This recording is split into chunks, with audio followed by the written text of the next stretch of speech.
안녕하십니까. 블랙박스 원조 마이딘 제공 KUMC 6월 22일 저녁 뉴스 시간입니다. 에릭 가세티 시장은 오늘 로스앤젤레스 세계공항 LAA 지도부에 합류해 체온이 상승된 여행객을 식별할 수 있는 열화상 카메라 기술을 배치한 터미널 웰리스 프로젝트를 시작했습니다. 이는 코비드-19 위기에 대한 시의 지속적인 대처 방안 중 가장 최근의 조치입니다. 가세티 시장은 이날 LA 공항에서 가진 기자회견에서 세계 수준의 공항은 단지 우리가 과거 LAX에 투자한 것과 개선된 여행 경험에 의해서만 정의되는 것이 아닙니다. 그것은 또한 세계 수준의 안전에 관한 것이라고 말했습니다. 이번 프로젝트는 혁신정신 중 최고를 반영하고 있으며 여행자들의 건강을 유지하고 새로운 산업 표준을 세우는 데 도움이 될 것이라고 밝혔습니다. LA 공항은 팬데믹 사태가 있기 전에는 세계에서 세 번째로 붐비는 공항이었으며 2019년에는 8,810만 명의 여행객 입국과 출국에 이용했습니다.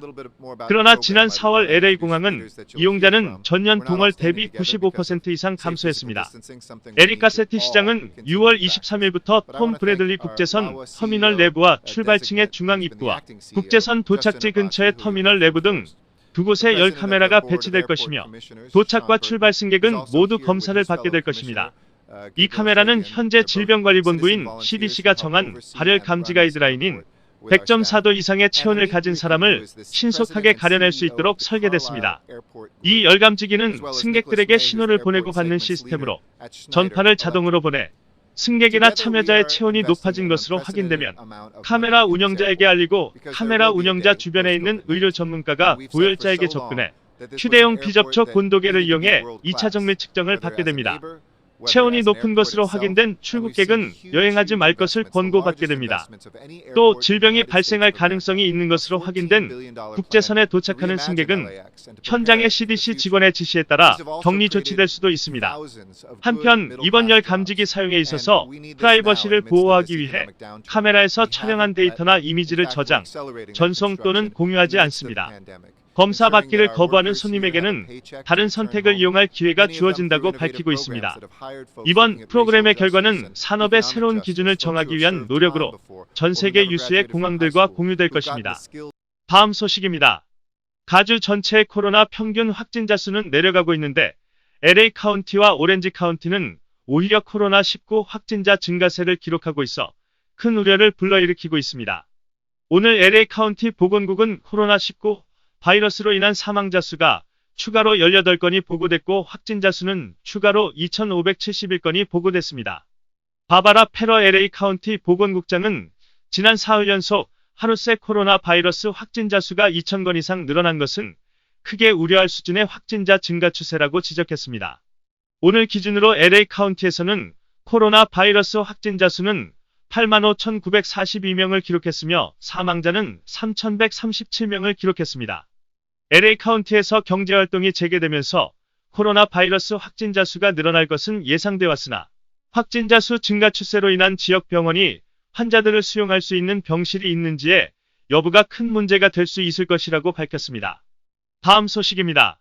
코로나 확산세를 꺾기 위해서는 마스크 착용과 사회적 거리두기 등의 의식을 더 높이는 방법과 감염 위험이 큰 장소를 피하고 상황에 맞는 방역 수칙을 실천해야 집단 감염을 막을 수 있다는 것을 염두에 둬야 한다는 전문가들의 공통된 의견이 나왔습니다. 특히 더위가 앞으로 계속되는 계절에 특히 조심해야 할 사항이 있어서 몇 가지 보도해드립니다. 첫째, 식당에서 음식을 먹을 때 침방울이 많이 형성되기 때문에 에어컨이나 선풍기를 켤 경우 바람은 최대한 약하게 하고 환기를 더 자주 해줘야 합니다. 식당은 마스크를 벗고 음식을 섭취하기 때문에 코로나 감염에 더 취약할 수밖에 없습니다. 전문가들은 식당에서는 최대한 거리를 두고 앉고 대화는 최대한 삼가라고 조언합니다.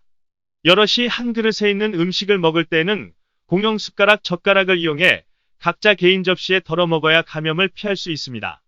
둘째, 일반 사무실이나 다른 공간에서 에어컨을 틀 때 최소 2시간에 한 번은 환기를 하도록 권하고 있습니다. 다만 지하 등 환기가 어려운 곳에선 에어컨을 작동할 때는 반드시 마스크를 써야 합니다. 셋째, 무더위에 맞춰 마스크를 2개씩 갖고 다니며 용도별로 착용할 수도 있습니다. 야외나 환기가 잘 되는 곳에서는 일상생활에 편한 덴탈 마스크나 비말 차단용 KF-AD 마스크를 쓰고 감염 우려가 큰 3mm라 부르는 밀폐, 밀집 밀접 공간에서는 차단 효과가 높은 KF94나 80 등을 착용하는 방식을 적극 권장하고 있습니다. 다음 소식입니다. 중국발 우한 코로나 바이러스의 감염 확산이 급속히 진행되고 있는 남미 국가들을 중심으로 무선통신 전파가 바이러스의 감염을 확대시킨다는 괴담이 퍼지고 있습니다. 일부 국가에서는 주민들이 통신탑을 파괴하는 소동이 일어나기도 하는 등 가짜 뉴스로 인한 피해가 잇따르고 있습니다. 21일 일본 NHK의 보도에 따르면 최신 통신 규격인 5세대 무선통신 전파가 중국발 우한 코로나 바이러스를 확산시키고 있다는 가짜 뉴스가 남미 국가들을 중심으로 퍼지고 있다고 보도했습니다. 이와 관련해 페루에서는 통신 회사의 기술자 8명이 감금당하는 사건이 일어난 데요. 페루와 볼리비아에서는 이 같은 가짜 뉴스의 내용을 믿은 일부 주민들이 통신탑을 파괴하는 사건이 일어나기도 해 남미 각국 정부가 해명에 나섰다고 NHK는 덧붙였습니다. 이 밖에도 페루와 브라질을 중심으로 특정 약초를 태워 연기를 마시면 우한 코로나 바이러스의 감염을 막을 수 있다는 식의 가짜 뉴스도 돌고 있으며 이 같은 사실을 믿은 일부 주민들이 집안에서 불을 피우다가 화재가 나거나 연기를 들이마신 이들이 병원으로 이송되는 사건이 잇따라 일어나고 있다는 소식이 전해지기도 했습니다. 자동차 블랙박스는 역시 마이딘 블랙박스입니다. 이상 이승주 기자였습니다. 지금까지 블랙박스 원조 마이딘 블랙박스 제공 전용 뉴스를 마칩니다. 편안한 밤 되십시오.